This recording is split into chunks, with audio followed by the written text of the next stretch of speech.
Valsad commerce college ખાતે વિદ્યાર્થી સંઘની યોજાયેલી ચૂંટણી દરમિયાન પ્રશાંત ભગત જીએસ તરીકે બિનહરીફ ચૂંટાયા હતા। વિજેતા ઉમેદવાર પ્રશાંત જયંતિલાલ ભગતના ટેકેદારોએ તેને વધાવી લીધો હતો અને વિજયી સરઘસ કાઢ્યો હતો।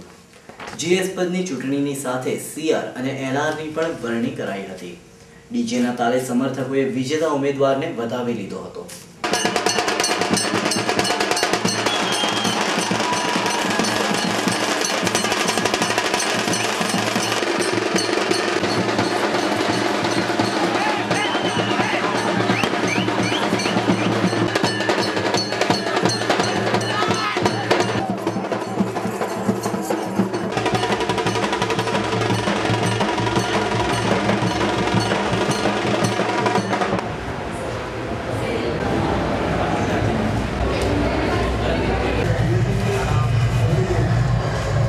प्रशांत जयंतीलाल सायनज कॉमर्स कॉलेज तरफथी जीएस तरीके बिनहरीफ चूंटायो छुं। हूँ कॉमर्स कॉलेज तरफथी सारा कार्य करीश एवी मारी इच्छा है और हूँ विद्यार्थीना हितमां रहीने कार्य करीश एवी मारी इच्छा है।